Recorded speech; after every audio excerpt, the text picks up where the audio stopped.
So at one point, we're going, and normally when you come up on Mustangs, they don't want anything to do with you, so they bolt.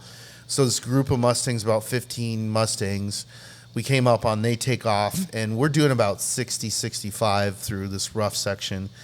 And I look over, and one of them is coming towards us, like running alongside of us, and he's racing us. And then I'm like, I've had this happen before where, they want to dominate you, like the they want to spirit of race competition is there. So they're gonna cross your line. So I like just checked up, dropped it to like 60, and he jumped right in front of us. Oh shit! Right on the line and was racing us. And then I was like, I don't want to spook him, so I backed off. And then he slowed down and he just looked back at us like. And for 5 minutes, That's spirit of competition, totally. For 5 minutes, we followed him like 5 miles an hour. That's rad. Until he got off the line that we were on. Yeah. And there is video. I posted the video, but immediately everybody's like, "Oh, you're running down the horse." So I'm like, "All right, let's take it down." Yeah. It doesn't matter what context I explain. I know. Everybody's gonna, paint it.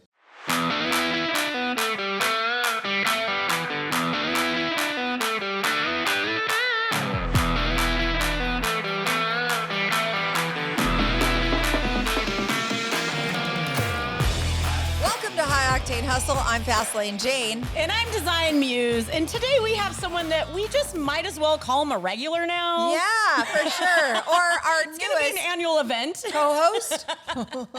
Shelby Hall really wanted that position, but I think we're giving it straight to Matt Martelli. That's right. Ooh, Thanks. Cat's out of the bag. Our guest today is Matt Martelli. Thanks for having me. Oh, gosh. Thanks for showing up, dude. Yes. Yeah, So- anytime somebody says, "Hey, we'd like to drink some more mezcal," I'm pretty much in. So.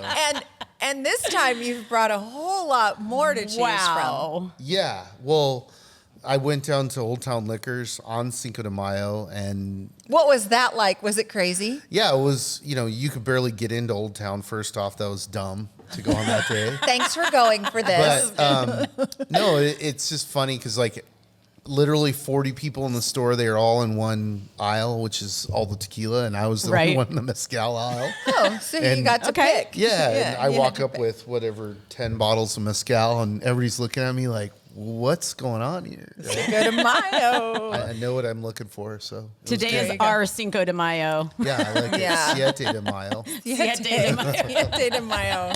7's a lucky number. No. Yeah. Is it 6? Today's Depends. the 7th. Yeah. Today's the 7th. I haven't been drinking yet, guys. So it can only get better. Well, do you want to start with something, and then we can kind of keep chatting? I think that's a great way. Yes. Let's start it off like that. So one of the funny things about mezcal is that just like champagne, if you're not in that region, you may be making mezcal, but you can't call it mezcal, right?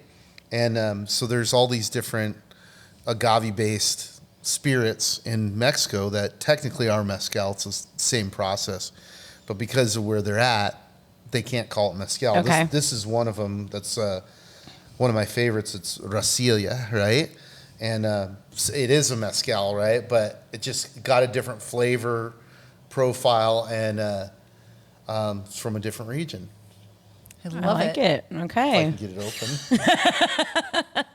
I'm going to stay out of fist range. Well, if it's, it's like the cork. Yank the cork. Yeah. Ooh, there you there go. we go. Like champagne right there, There huh? we go. Now, you don't have to let these breathe after you It's up to open you. them. It's more personal choice, right? Boy, you're really going big. Oh, that's yours, right? It's not that much. Oh, my God, I not love even that. He's like, here, let me just go ahead and I'm pass gonna it move down. Okay. Oh, shoot. There we go. I got it. Oh, I can smell it from here. For those of you who are... And this one is from the Jalisco area, right? So Jalisco. Okay, cheers, cheers. Woo. Okay. Cheers to our annual Siete de Mayo. Our Cinco de Mayo celebration. Oh, it's sweet. yeah, sweet on the front. Sweet and smoky. Yeah. Oh, it's so nice and clean. It Very clean. is. I like the smokiness right there, though. It's lighter, right? Yeah, it is. I have to be conscious of how I talk with my hands when I start drinking this. Just looking at last year's episode, I'm like, You're getting more Italian by the moment. That's what I do. yeah. Right. I'm like, yes, I've been to taste it. Like I was a professional or something. That's good. I like the very sweet. Yeah. And then there's some I like spice that. in the middle.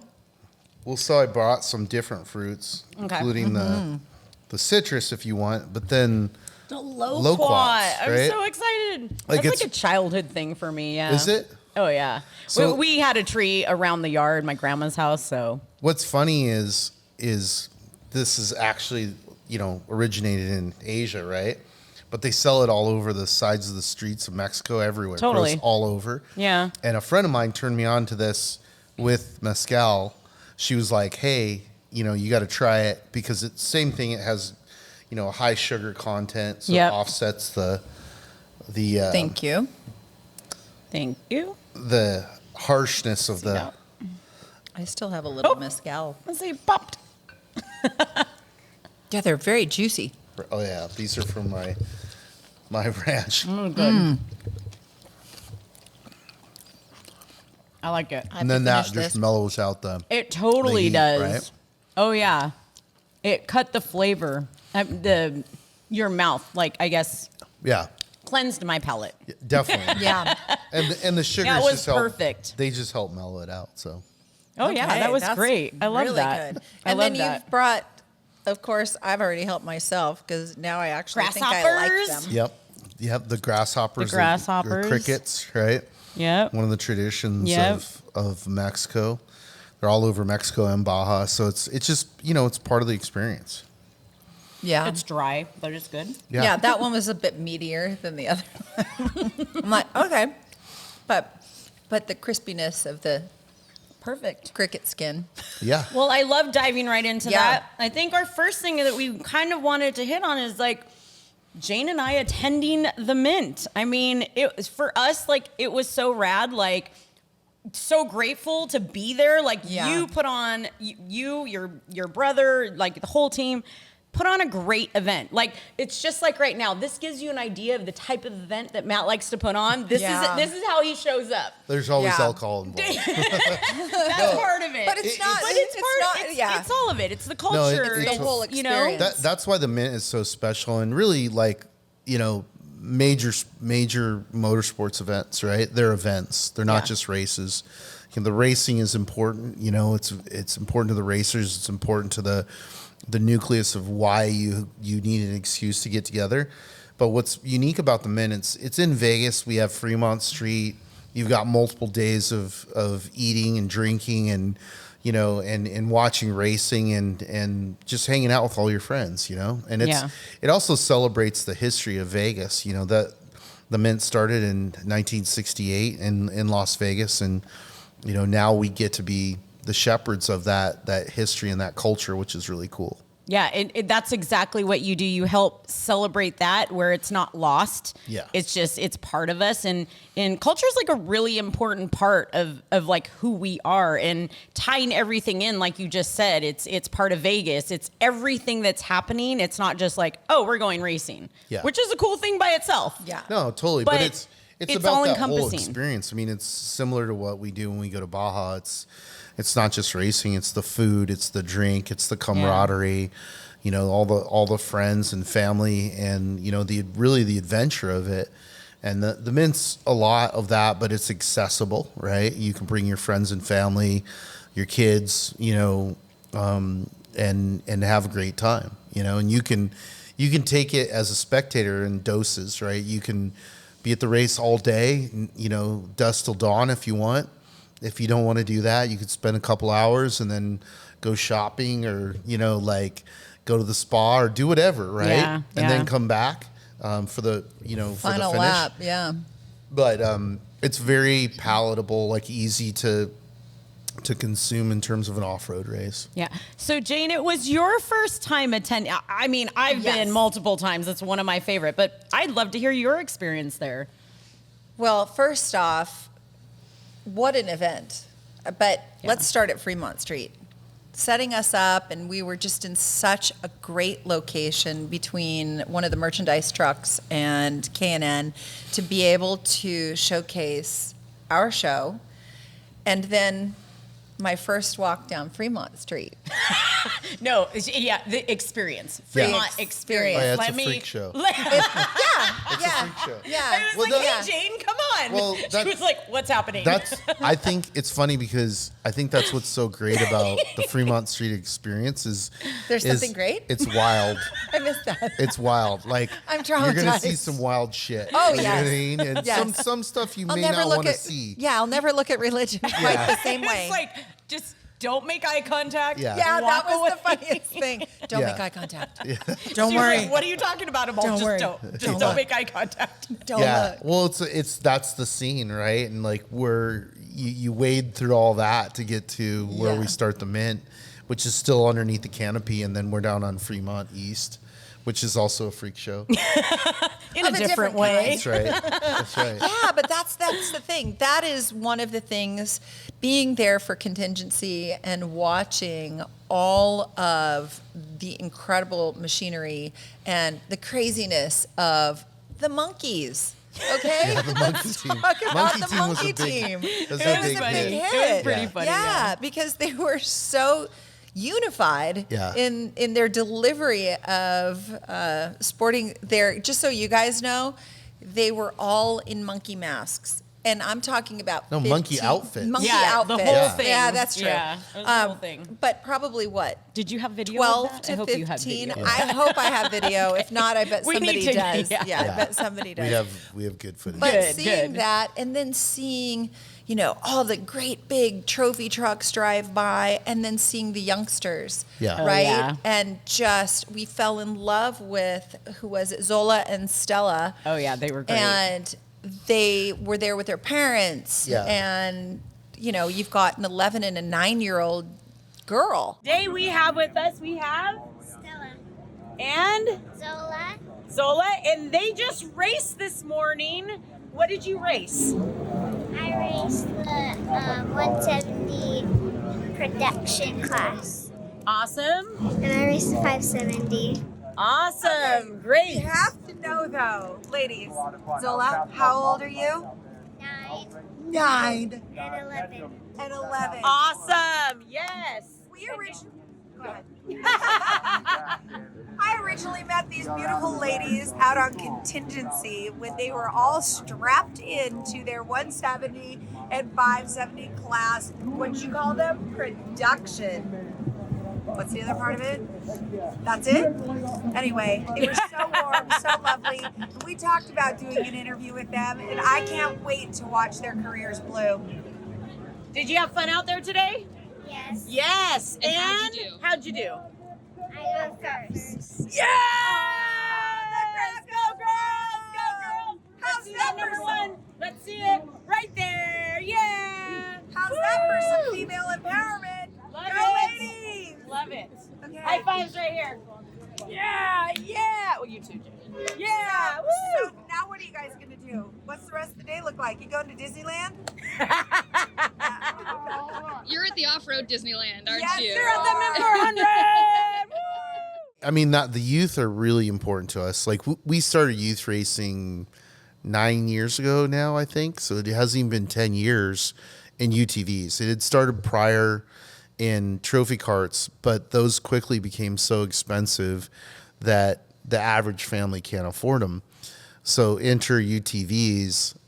Now we have generations of kids who are growing up, going to our races from age 6. So they're going to be lifers, and that's one of the things for me. That's my favorite thing about being the curator of this culture is, building these future generations of off-road enthusiasts and just rad people. Because the other part of it is that, Right there. That deserves a high five. Yes. like That is what it's all about right there. I am racing the Can-Am Maverick R, the brand new one for Armageddon and Cozen Motorsports. And we tested 2 days ago for the first time, and it was the most fun I've had. But my family has raced everything. So my dad's raced the 1000, the Baja 1000, and My family's race sprint cars, sports cars, anything. I just love driving. So whatever I can do to get behind the wheel, no matter what it is, I'm all in for it. So it's something, like I said, I've been wanting to do for years now. And this all happened, and I couldn't be more excited. And the Maverick R is insane. So basically on the car, anything that you see that's not stock is Armageddon on the car. And it's just really, really good products. The car is outfitted to be purposefully for the Mint 400, for the Baja 1000. And I think it's going to help the longevity of the car overall, and it just helps every little aspect of it. Like the window vents are Armageddon. So everything is very well thought out in this car to make it perform the best it can. Love it. Amazing. I have a really good question. With a last name like Unser, does that come with weight? Does that come with excitement? How is it? And you're female. You're a young, beautiful female in the automotive motorsports world. How does that all play out for you? I'm very honored to do both things, be a woman, be able to inspire young girls, and be an Unser. But yeah, at the end of the day, I'm just like, I want to be just like everybody else out there. I don't want to have necessarily all the attention on me. So totally, It's really cool. Totally. Well, and it sounds like you've grown up in the most normal way. My dad is Johnny Unser. I loved going to the track. Going with my dad, I was always so excited. I can remember being 2 years old and him putting me in his Indy car and thinking that was the coolest thing in the world. So it was about 3-4 years ago, and my dad, sits us down. He's like, "Okay, guys, we're gonna have a father-son trip." And so he brought me and my two brothers, and we went with Eric Kozin, Eric Morley, Oscar Rico, and we raced the Baja 1000 trail after the race was over. So we did 150 miles, and we just drove around, got to see the sights, see what it was like to be in an off-road car, and we finished driving, and we're staying at the Horsepower Ranch, which is famous in Baja for NOR 1000, the 500, and the Baja. It's a huge thing to be there.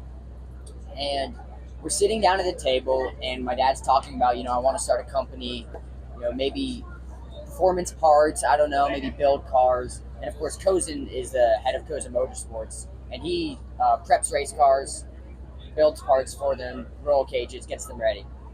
So we're talking, and then we finish dinner, and we're sitting on the stairs. And my dad's talking to Kozin, and he goes, "Okay, what can we name this company?" And they have all these names. They're like, Eric Morley pipes in, he goes, "What if we called it Armageddon?" And my dad's like, "You know what? I like that." Yeah. And I think from then on, it was just Armageddon was going to be the name of the company, and there was no changing it. And we finished that trip, and we're going home, and we get a call from Eric Kozin, and he goes, "All your boys are young. Would any of them be interested in racing in Baja?" And my brothers are like, maybe. And I'm like, yeah. So I said yes. And then probably 2 months later, we went out to Barstow, and we started testing. And I guess I was somewhat decent because Kozin said we could enter in a race. So we entered in, I think it was the Laughlin Desert Classic, raced there, finished. Didn't do great, but last minute. I have a question. Yeah. Sorry. When did you turn 16? Were you 16 when you won the Mint last year, or was that at 15? So I was. My birthday's in, I think, 12 days. I think I finished first in my class at Mint, and then 3 days later I turned 16. First off, you gotta be a certain type of person to want to go off-road racing. Yeah. It's hard. So that's a distillate. But then to continue to do it, and then the process of starting and finishing a race is transformative. You start, and you're like not sure what's going to happen, and a bunch of stuff happens, and you go through mental, physical, mechanical, all sorts of things to get to that finish line. Yeah. And it's one of my favorite things about those kids is when those kids get to the finish line, I'm like, I hope you end up being a senator, because what you just learned about yourself and your family and all the people is more valuable than what any school, or Facebook or any of that stuff can teach you.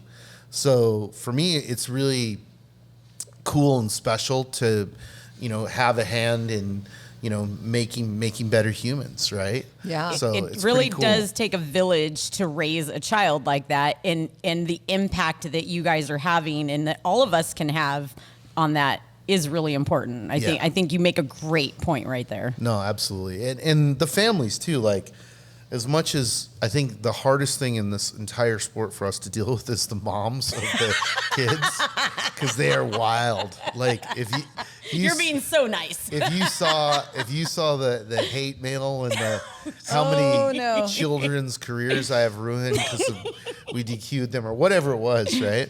But you know, like that's part of it. I also appreciate that a parent cares so much for their kid that, you know, that they want to fight. They're going to take up right? for them. Like, I dig that. That's what this is about. This is a warrior culture.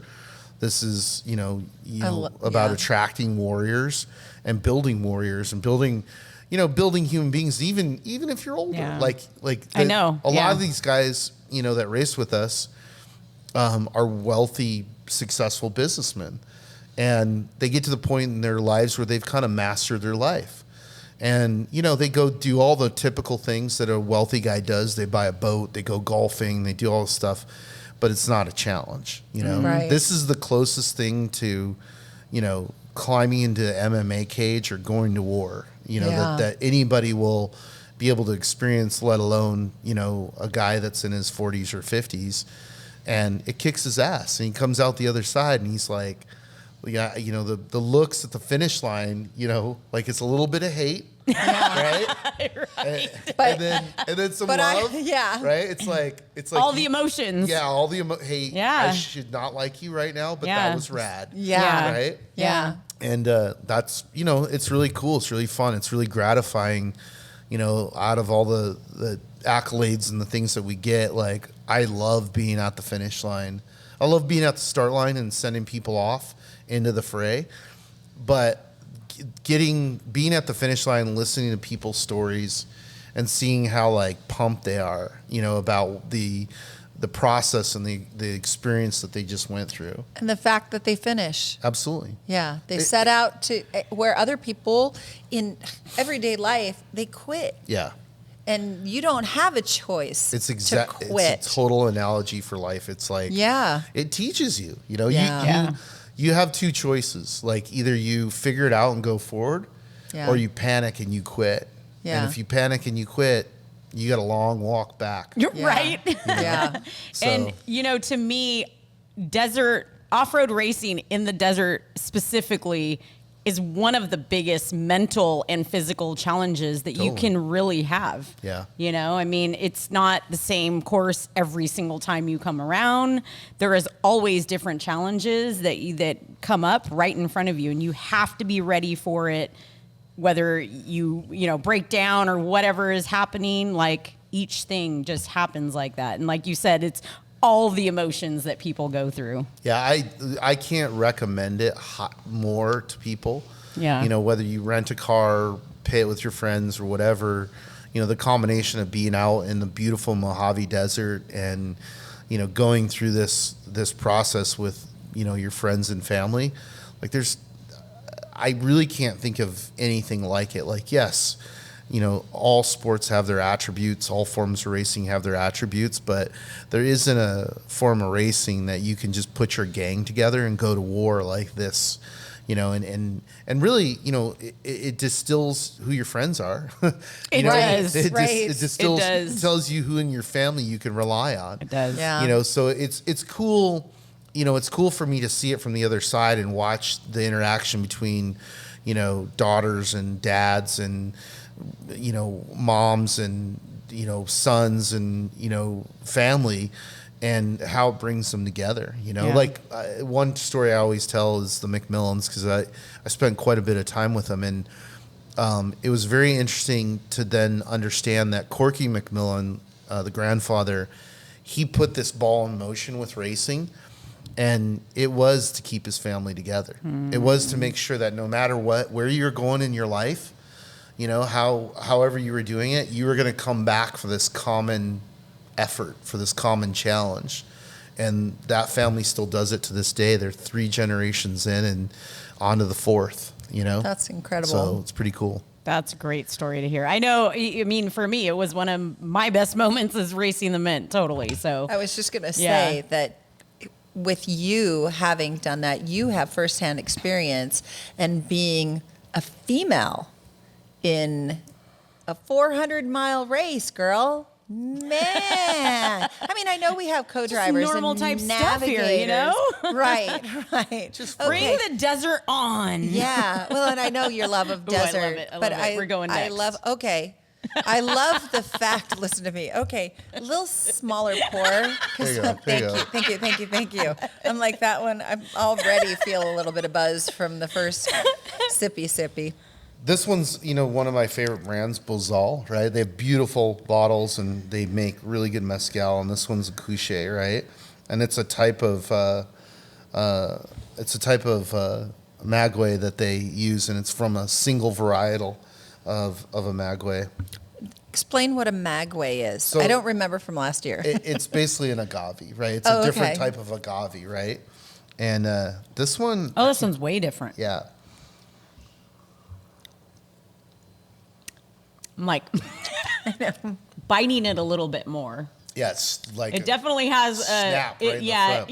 yeah, right away. But real fruity. It hits you. It's like opposite of the last Last one. one. Like the Yeah, it's like- the notes are later, but yes, this one definitely hits you right away. It's crazy because there's 200 different types of agave, and then depending This on is the really process, the outcome's going to be different, right? Yeah. And even the same agave grown in a different region, it's going to be different, just like grapes. So we're Just like us as people. we got 10 down. We have Wait, no, we have two 1900, down. 1900. No, I'm 10 just saying. down. Okay. A lot more Okay, mezcal to try. and I'd love a piece of fruit, so I'm going Yeah. to reach over. Do it. Thank you. Let me Oh, have I that. definitely want to do the I the wanna worms. have the worms were I gotta amazing. have that little I'll do wormy the salt. yeah. Thank you. Try that That's one. really That good. Is was it tangerine? No, What it's is this one? it's a orange lime. What? Right. It's one of I find these trees. Oh my god! Right? I was not expecting that.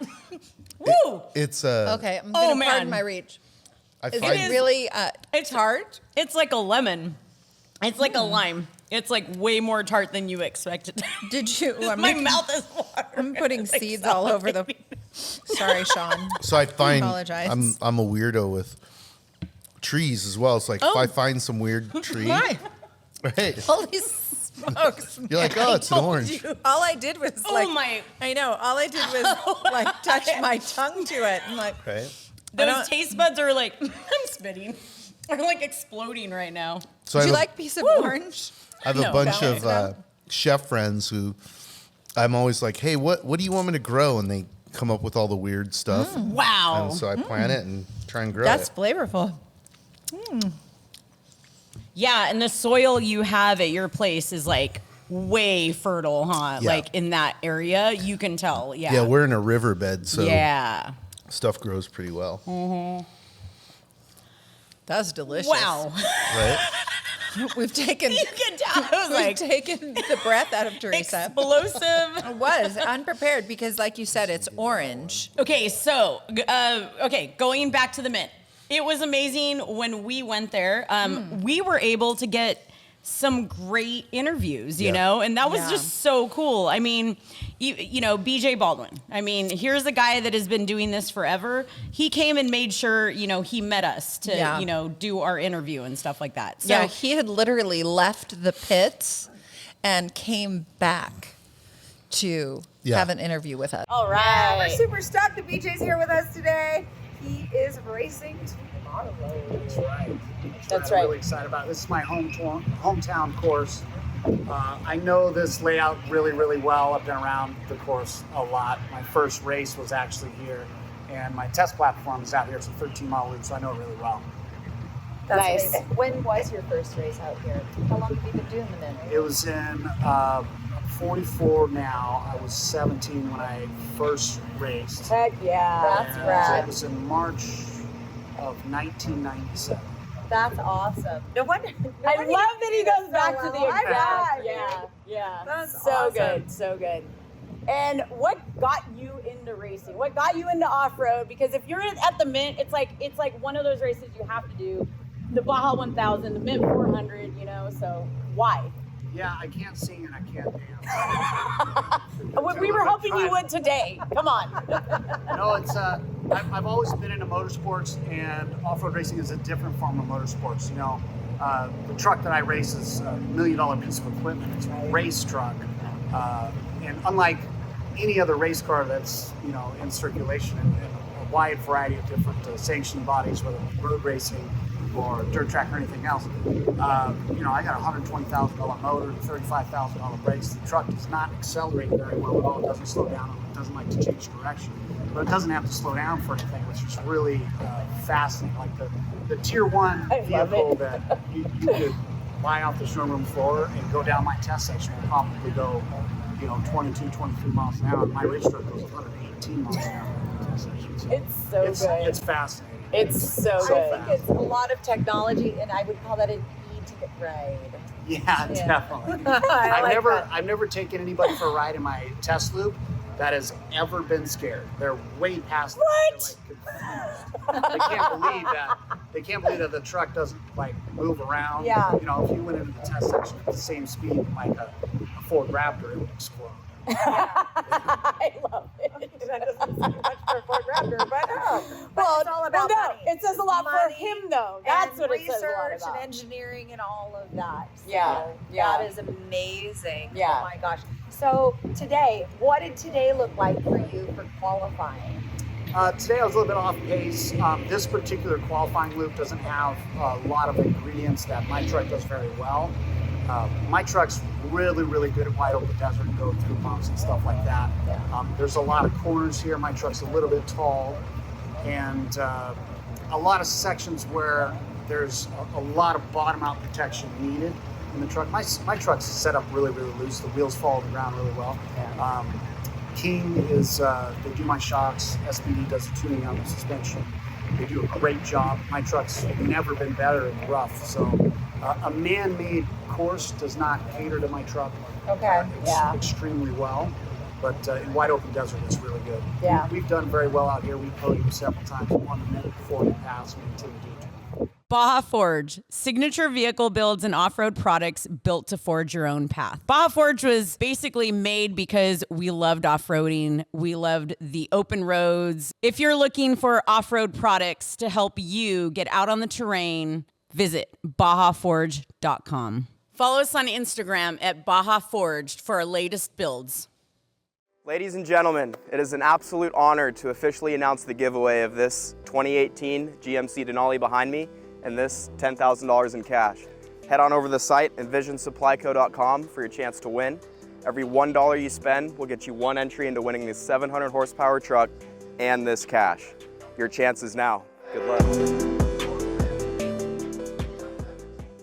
Considering that he's the only person, I think, to win the Baja 1000 solo overall, right? Like, I don't even know. I think that now, with the way that the level of competition and equipment has risen, I don't even know that that's possible anymore, right? So it's a funny, weird historical / window thing where, he wanted to do it and he did it, and then everybody's like, "Well, you got lucky. This guy broke, blah blah," Oh, and he's gosh. like, "Hold my beer. I'm gonna do it Yeah. again." And he did it again. Yeah. So It takes a pretty great human to be able to accomplish something like that. He definitely, we were friends for a long time. I was friends with him, helping him early on in his career. And, you hope that people develop into stuff, but like it, making that level of mental and physical commitment to achieve that, it's not common. Yeah. So, that was a good interview, I bet. Yeah. And then we were interviewing, so right before or after, I can't remember, but we met someone new that we were like, "Oh, hey, you look great." And that was CJ Faison. Yeah. Which was great because we didn't find out what his actual, like, Jane had asked him, "What do you do?" And he responded with, "I'm a YouTuber." Right. Yeah. And we moved on with Okay. our interview. Yeah. Did you look him up afterwards? No, after we put the cameras away, we're like, okay. She's like, well, what do you do on YouTube? Yeah. So many people underestimate these drivers. In my opinion, like I'm friends with, a lot of people in the circle track world, from NASCAR to dirt track and all that. I respect their talent, but the talent level these guys have is far more superior. It's really is. It's so different. So you're talking about, I mean, the terrain's changing. There's so many more things every lap. Exactly. It's not the same at all. Where you find your groove or your grip going around, and this is so different. So I'm a ghost chaser. Yeah. Yeah. No, But he said it. I'm sorry. Wait a second. He said it like this: "I'm an accidental ghost chaser." Oh, that's right. Yeah. I mean, Yeah. because we're like, and then it just piqued our interest, and Then we were all in. like, yeah, I'm he has sorry. a big following. Yeah. yeah. Oh, yeah. No, and it then was he great. explained to us how all of this happened. Yeah.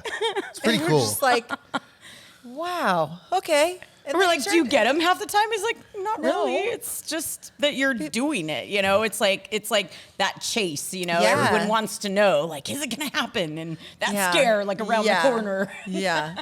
No, it's and he called me up out of the blue and he said, "Hey, I want to race the Mint 400," and I told him, I steered him towards the Brenthal guys. I think he might have found them before, but just he was with I just Chuck and that. Yeah. reaffirmed him, and then he did one race before the Mint 400, and that race he rolled the truck. So it's the deep end. You know, it's like It happens. he had done a lot of dirt track racing. Yeah. That's what he said. Yeah, circle dirt track. Yeah. So he knew he's a racer, like he How to knew handle that, the but the car. dynamics for a truck are so completely different. Oh, the setup You is know, so different from a circle track. Yeah. And then he raced the Mint. He got around, I think, 2 laps. This year he completed the Mint, and then he's done a couple other races. But it was funny because after the Mint, the first time, he calls me. He's like, "Okay, I get it. I'm selling all my stuff. I want to move to the West Coast. I got to do this more. Like I'm in." He's all, "I don't understand. Like this isn't that expensive compared to circle track. Like why isn't everybody doing it?" And I'm like, "It's regional. Like." Sure. We grow up We have the here. terrain here. Yeah, we We grow do. up here. It's our Yeah. backyard. Yeah. Not everybody has, the Mojave Desert to go, run vehicles in. So, it's very unique to the West Coast. This is where it started. Now it's spread throughout the entire planet. But our particular style is very special. So one of the things with him that, one of the questions I asked was like, what do you think about the people? Because that's the biggest thing is like, what do you, the off-road community to me is just so different. And so, he was like, I actually like it way better than the circle track. Yeah. And he was like, everyone's way more inviting, just like us. Like we walked right up to him camaraderie. and just started talking to him, and he was great. And he's like, everyone here has been like that. He's Yeah. like, it's been such a welcoming community. I think Yeah. it's indicative. Like it's very interesting comparing it to other motorsports. Mm-hmm. Like when I go to other motorsports events, it's like they're like kind of mad dogging you, like, "Hey, you're not in our pit." That's what You he know kind I of mean? mentioned. Yeah. Yeah. And it's like I'm like, hey, like I've been kicked out of, multiple pits because they're like they looked at me, they didn't know Yeah. me, and I didn't have the right credential. And they're like, "You got to get out of here." I'm like, I'm not doing anything, like I'm not breaking any rules. But, I think that's what's cool about off-road culture is it's very open and friendly. And, we generally want to share stuff with people, Yeah. And I felt, when we met him, I felt like that's how he was too. Immediately open to 2 women coming up on him to say, "Hey, Yeah. want to talk to us?" He was like, cool, okay. He didn't even think it was creepy at all. Well, it is. And you do? No, It was Vegas. never know. So next time you guys need to have the showgirl Showgirl hat. headdress, right? Like, come on These in. were, so this was in the pits Yeah. because we went to go see Chuck Dempsey and Yeah. the Brenthal crew and stuff. And so when we had gone over there, that's when we met CJ. Cause like you said, you had set them up with them. We interviewed Chuck Dempsey as well Yes. because Which is great to see him after seeing him at King of the Hammers. Sorry, Mezcal Yeah. kicking in. well, he's Blame a friend. him. So Yeah. yes, he's always at different Oh, look events. it. That wasn't a call to And- another one. We're ready. Tell us, Chuck, why do you get in a trophy truck? Why do you want to race this? What do you love about off-road? It's what I've been doing my whole life. I think this was like my 35th Baja 1000, so it's like just part of me, right? Like kind of like you and painting, like Yeah. you get to do all this stuff for all these different, celebrities and everything. Like you don't even really care about that. You just really like the passion to paint, right? Yeah. And so like with me, it's the same thing. I've always liked to race and just had a lot of fun with it. Yeah, and teaching other people how to do it too. I know that's a big part, what you do as well. Yeah, I do a lot of coaching for the Brenthal team as we get so many new drivers and that, and I think that's what's helped the finishing rate is because there's no other program out there that Brenthal has. Like, if someone wants to race the Mint 400, they call us up, we get them kind of dialed in, get them a truck, we handle all their pits, and we almost had up until a couple of races, we almost had 100% finishing rate on all our arriving drives. And there was a couple of days off because that is really good. Yeah. Some guys some guys been racing for 5 years, never even finished their race, right? So get the trucks to finish, it's tough. But by having a little bit of schooling and having a great crew that we have, it's helped a lot.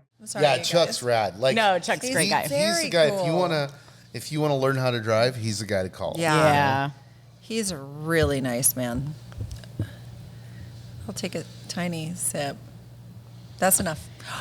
Yeah. Give me the biggest pour. This one's stinker.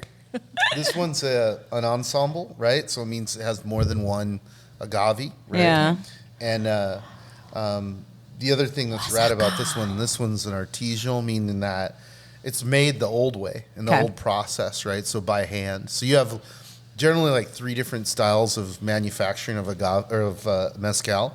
You have the big factories that make the big brands, right? And that's machines that are making it all. And then you have the artisanal and then a regional one, right? I like that because I went the one that I purchased. I made sure because Matt knows so much about all of these things. I was like, I have to look into that, and it was the same way. Well, it showed the way that it was laid out and everything. It's super cool because like some of them will list.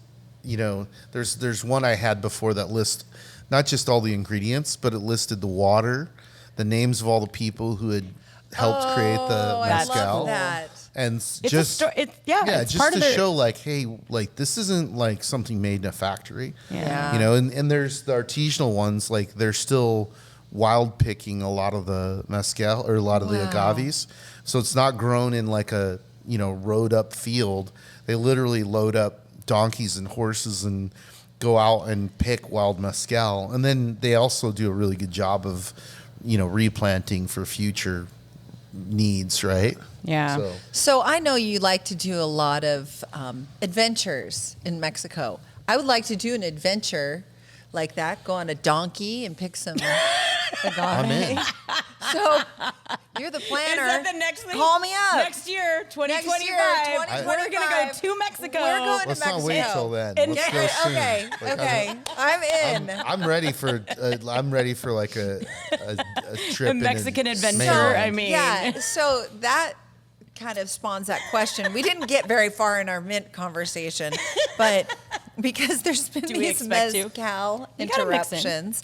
But how do you decompress besides mezcal? How do you decompress after something? And before you answer that, how long were you in pre-production for the mint? Pre-production is pretty much all year round, right? Okay. So like it gets more intense the closer to the event, right? So like the month before the event is pretty intense. And basically I screwed myself because I'm like, oh yeah, let's do an event in October, one in January, and then one in March. So it's the entire year. Yeah. So when everybody else is like, hey, what'd you do for the holiday? I'm like, why are you asking me that? Nada. So, but I have a really good team. My brother, Killian, really the rest of my team. That's the one thing is like, it's like going to war, right? Like you attract people that want to do it. And like they're into it, like we've got all sorts of just rad people and volunteers that, they just literally are like, okay, when's the next race? Yeah. Let's go. Yeah. And, so it's year round. Decompression, it's lot of different things. But my favorite thing though is, getting in a car off road, doing a couple 100 miles, and we were just out scouting for what would be our 4th race, and we were out in Nevada by Vegas, and then drove around to a bunch of different areas and did about 650 miles in 3 days. And that's probably the funnest thing, in the world, because, especially now with UTVs, like I was driving a Polaris Turbo Razor, and it does 85 off-road, no problem. Yeah. You know what I mean? Yep. Like to the point where I'm like, I Stock. It's so perfect. Yeah. Like they're just badass vehicles and so reliable. And like when you realize like, okay, I just drove 650 miles. I didn't change a belt. I didn't change oil, air filled. I didn't do anything. Like I kept looking for problems. Like the belt's a big thing. Yeah. Well, they've just, especially that platform, they've really perfected it, you know?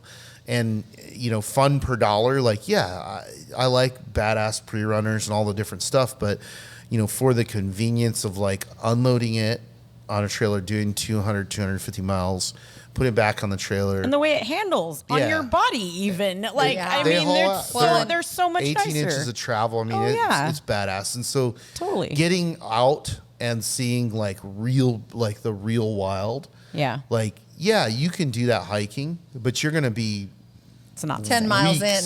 Yeah. No, it's going to take you weeks. Yeah. It would have taken you 3 or 4 weeks to hike what we just drove, and just to even have those experiences, right? And you can't cover that amount of ground hiking. So that's what's very viscerally satisfying about off-roading is like, we're going to places where, maybe minors, maybe haven't seen, huh? Maybe a few people have been there, right? Yeah, and that's a huge expanse when you look at the Mojave Desert. It's crazy, and it's like I've been in stuff that's a few miles off the highway that's just stunning. Yeah. And people are just driving by it. And you can't even tell. It's just no idea. Over a mountain range, right at the top. Wild Mustangs running around. Yep. Oh, yeah. Beautiful. That video that you showed me and Greg. You'll have to, Oh, no. So at one point, we're going, and normally when you come up on Mustangs, they don't want anything to do with you, so they bolt. So this group of Mustangs, about 15 Mustangs, we came up on, they take off, and we're doing about 60, 65 through this rough section. And I look over, and one of them is coming towards us, like running alongside of us, and he's racing us. And then I'm like, I've had this happen before where, they want to dominate you, like the they want to spirit of race competition is there. So they're gonna cross your line. So I like just checked up, dropped it to like 60, and he jumped right in front of us. Oh shit! Right on the line and was racing us. And then I was like, I don't want to spook him, so I backed off. And then he slowed down and he just looked back at us like, "Come on, pussy." And for 5 minutes, it's that spirit of competition, totally. For 5 minutes, we followed him like 5 miles an hour. That's rad. Until he got off the line that we were on. Yeah. And there is video. I posted the video, but immediately everybody's like, "Oh, you're running down the horse." So I'm like, all right, gosh. let's take it down. Yeah. It doesn't matter what context I explain. I know. Everybody's gonna paint it. Yeah. Yes. So here's the real story. I just took it down. But 2 days earlier, we had the same thing happen, or similar thing happen with an antelope, where we had driven past the antelope, and we were like, "Wow, that was beautiful." And then he just came running up next to us and jumped right in front of us and crossed and took off. Just beautiful. I mean, just like, when you're racing or driving and you're running alongside the animals, you really get this view where you can see their muscles and their legs work. And you're like, okay, I understand. Like, this is where the idea of horsepower comes from. Because it's magical, right? Right. And so it's like, you come back and like we came back and we were staying in a hotel and like, "Oh, what are you guys doing here?" And we explain it to them, but it's like, and we tell them, they're like, "Really?" I'm like, "Yeah, this is my job." Yeah. So that's what I do to decompress.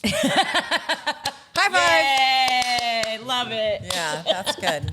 Okay, so this one, cheers. Oh my goodness, I don't think I've waited long Cheers enough. to decompressing. Cheers to that. Here's to In Mezcal. the- And Yes. what did we learn about this one? I forget. Oh, is this the This is the ensemble that's right. I couldn't remember the word. kick at the end of it, It is. but very light, more peppery.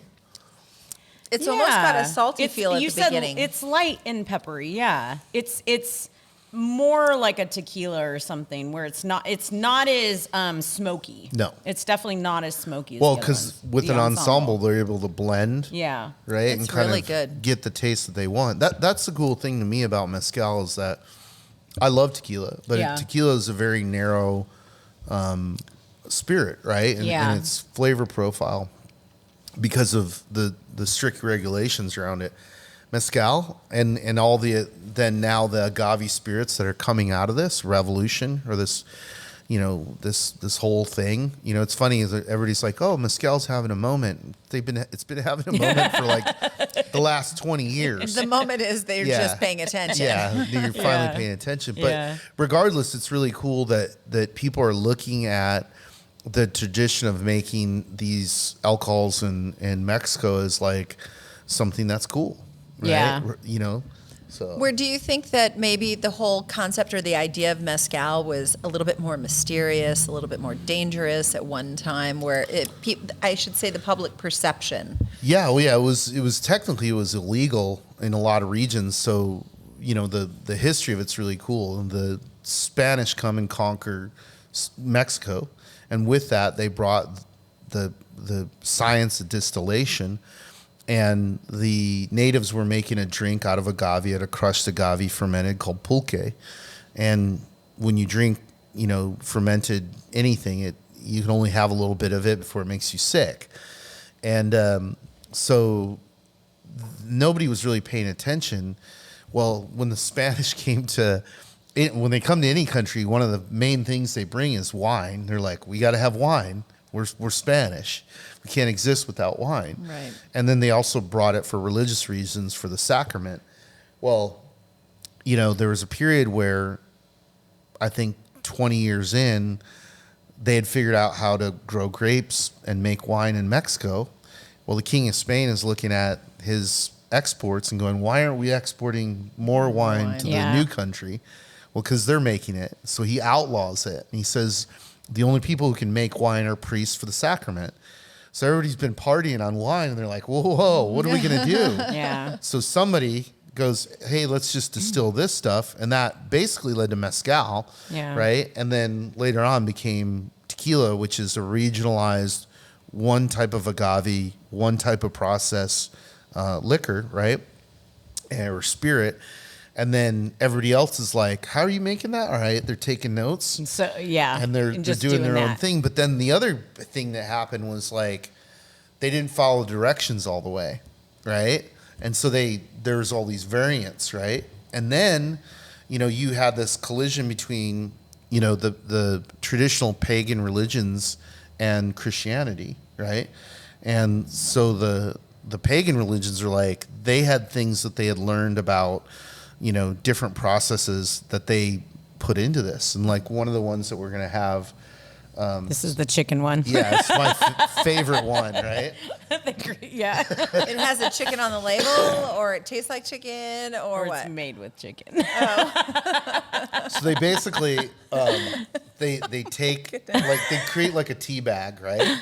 And it's all these different herbs and spices and Have we raw had chicken. that before? Yes, Yes. yeah. Okay. We did. And, I think we really liked it's got it. I had like it again with them a too, very yeah. different viscosity to it. Yeah, it's like oily. Yeah. Yeah. So, and that's the cool thing is like by doing what we're doing right now, we're able to explore their culture in different regions, Yeah. not just like, the American version of like, Sure. here's what you get in the hotel in Puerto Vallarta. It's the safe version. It's like, no, we want We are not playing safe today. No, sir. we want the version that we can taste the dirt, Yeah. So Yeah. It's part of it. I Yeah. mean, that's how they make wine and stuff too, right? That's part of it. 100%. So, Okay, which one are we doing next? Or I Holy can moly, do mine Can somebody too. finish mine? The one I got. Yeah, let's try yours. I got to slow down. Okay. Thank you. And can More I have fruit. a chip, please? That's the trick. So I didn't find I need a chip and some fruit. There you But go. this one Yeah, is thank from you. the Durango region in Perfect. Mexico. What they did was they add this little red twine or string because they want everyone to feel connected. And they want everyone to feel connected through their mezcal. Nice. I like that. I have a fruit pile here. It's all right. Oh gosh, that one splashed. Oops. That Sorry, was not Sean. good. Sorry, Sean. Oops. He's going to wonder why. Does it say the variety of the agave on this? Not in the market. It's an artisanal. It's Yep. 100% agave. Is it No. called Doesn't Bascal? say that- yeah, Bascal. Bascal. It's a rad bottle. It showed the donkeys going up there. It did say that was a big part Doesn't of this it. one have the rabbit on the front of it? It does. Nice. So I'm guessing it's a pagan religion one. Well, like you had mentioned. There's all, like, each animal has a different spirit function. That's the conejo, right? Oh, wow. Okay. I live close to the Conejo Valley. I should just be drinking mezcal all the time. Cheers. Ooh, I have a Salud. pile. Salud. Okay. Oh. Oh, It's like wow. pinchy at the end, but it's like But there's I can't. I don't know do what it. That's, the that one's flavor. really complex. I don't know what Yeah, that what's flavor. that I'm flavor like, is at it the just end? This little like Very minerally, right? yeah, but it has like this. I don't know, like this brightness that opens up at the end, kind of like explodes. Yeah, but that flavor seems familiar to me. There's That banana in there. herb. Really? Yeah, Okay. there's banana in there. That's good. Is that what I'm tasting? Not literally, but, you know. Right. But Not they grew literally. bananas in the dirt. I'll take an orange, Matt. Okay. You can throw one. Is this a regular orange? This is a regular orange. Okay. It's really interesting how you can taste I'm gonna do the warm. each has so many differences so to good. it. I know. Right? That was When way we different. talk about I've got heat in my throat, right? I didn't was necessarily way different. but I have a little tingling in my lips. Yeah. Either that, who knows what that is. I'm sorry. No, that's the high alcohol. No, You know I'm mezcal gonna spit through the on your. nose. I'm sorry. The tingling in your I'm lips. like my lips are tingling. For the first I got time, and burning it down my was in throat. Vegas. I had put on some like Plumping lipstick. yes. That's And I what was I feel. like, I'm fine. And then literally, like within 5 minutes, I was like, get this on my lips. Oh my gosh, it's burning. And my lips were like huge. And it was like a bee sting to my face. I was like, wow. Here, finish this It one, was please. insane. I can't do it. Mine's polluted. I right thought we now. were gonna. Okay. Okay, wait. Let me drink this. Just don't let me pick that okay, glass that's up good. and Okay. drink that. So, okay, Yeah, tell us thank about this you. one. Okay, so this is another one this is Sotol, right? So it's a type of mezcal, technically, but it's not from a region that they can call it mezcal, right? And this one's called Flor del Desierto, flower of the desert. I love it. You know, there's a thing in Italy, you probably know this, where unless you're producing cheese in the Parmesan, there's a whole thing about Parmesan cheese for real. That one's totally different, They're all so different. right? They are Just from the so smell. complex in so many different ways. That doesn't even taste like anything we've had today. Yeah. Right? The last one too was like a weird like it explodes in your mouth differently. Like Yeah. it actually the way no, it really all of Stop it. You're- I like this. It's very mellow. Do you feel it? No? It feels mellow, a little bit mellowish. It doesn't burn I feel on the- like the first ones were mellow. I don't know about this one being mellow. I don't know if that's I don't have the burning.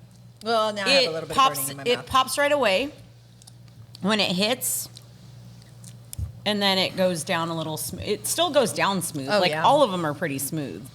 that one to me is like very minerally. It tastes like if you like lick something that was dirty, right?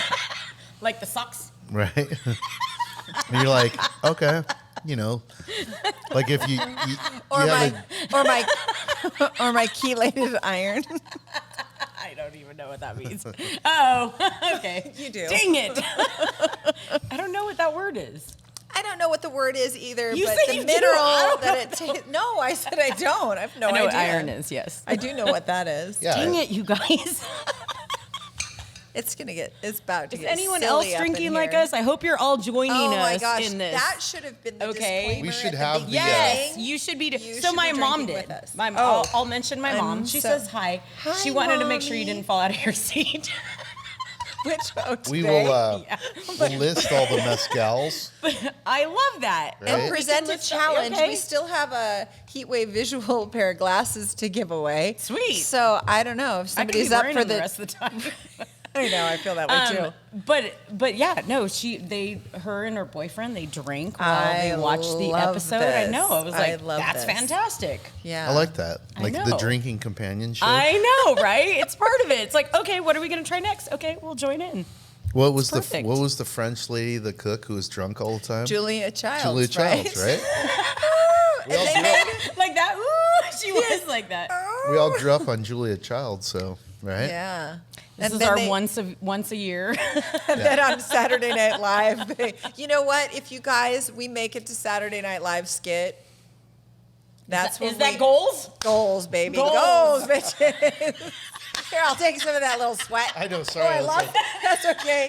Timing is everything. I was like- Listen, I'm not gonna lie. I'm a little buzzed right now. It doesn't matter. No, I was like, oh, I felt that last one. Shoot, this is where we stop you. I felt number 2. That was good.